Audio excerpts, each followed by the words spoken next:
So in the scripture, prophets are almost always people who live out in the wilderness, and they don't eat particularly well. They don't have good clothing. It's a difficult life. Occasionally they're naked. Um, this is part of the ascetical character of their life. Um, and this asceticism helps them to be purified of anything that would distract them from their ability to hear the voice of God and to speak it well to other people.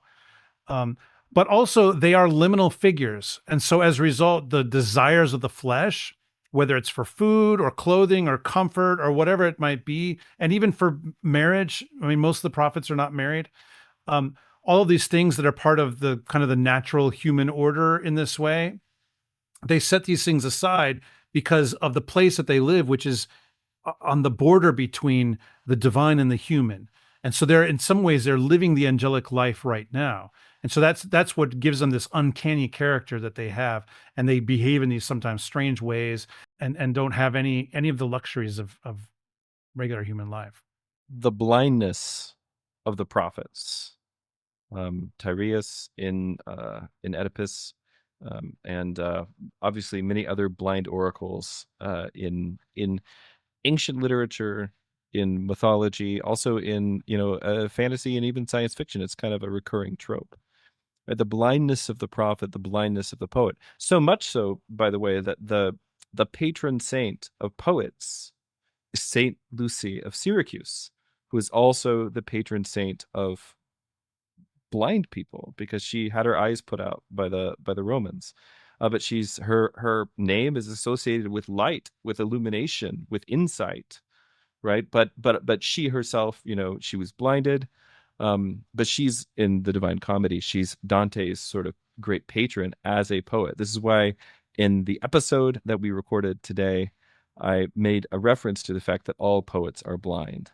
There is a sort of a necessity to be a great poet, and of course Homer originally, right, is blind, the first great poet.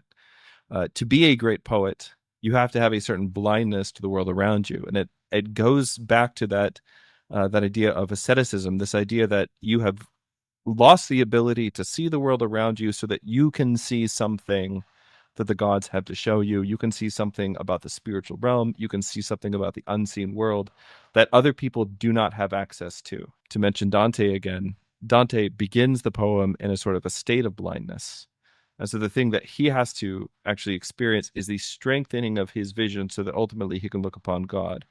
And the idea, by the way, is that he's exchanging one kind of blindness for another, that when he gets to the point where he can look upon God, all the problems that are going on in Florence and all the problems that are going on in Italy at that time, he becomes sort of eventually blind to those things. He's able to turn his face away from them so that he can gaze upon the Holy Trinity. So there is a connection between blindness and prophecy, between poetry and the ability to see or hear the voice of the divine.